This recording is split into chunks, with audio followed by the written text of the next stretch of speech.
अस्सलाम वालेकुम स्टूडेंट्स। तो आज का जो हमारा टॉपिक है वो है काउंटर करंट मल्टीप्लायर। अब ये काउंटर करंट मल्टीप्लायर होता क्या है वो हमने डिस्कस करना है।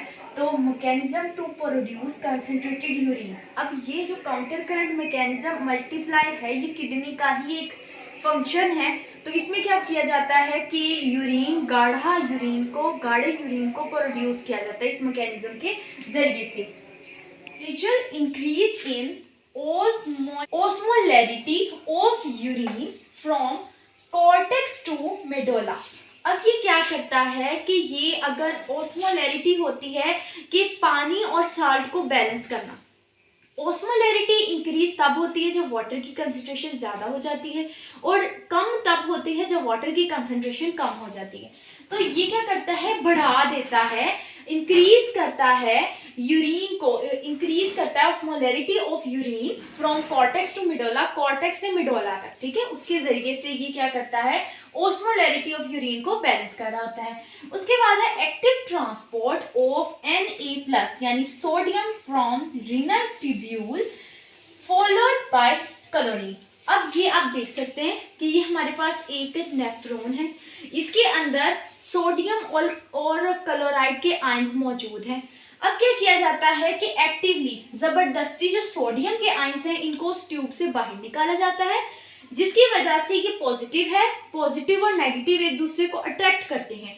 तो जब सोडियम को एक्टिव ट्रांसपोर्ट के जरिए से उस ट्यूब के से बाहर निकाला जाता है तो क्लोरीन भी उसके साथ बाहर निकल जाता है।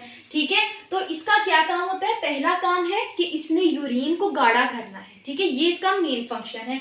उसके बाद ये इंक्रीज करता है osmolarity of urine from cortex to medulla, यानी ये बैलेंस को यूरिन के अंदर जो वाटर और साल्ट का बैलेंस है उसको मेंटेन करता है।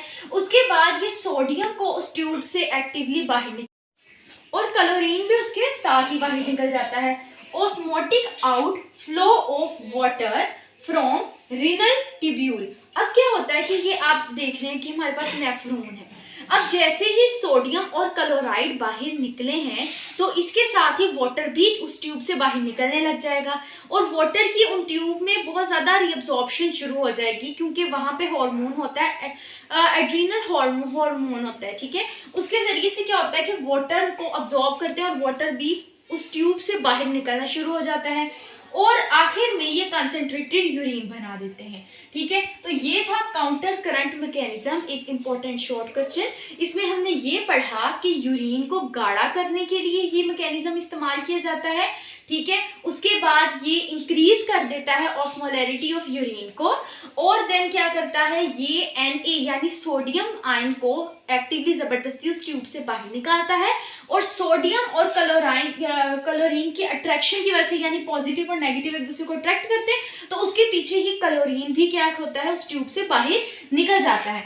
ठीक है, और उसके नतीजे में ऑस्मोटिक आउटफ्लो ऑफ वाटर, यानी इनके पीछे वाटर भी बाहर निकलता है उस ट्यूब से। ठीक है, फ्रॉम रीनल ट्यूब।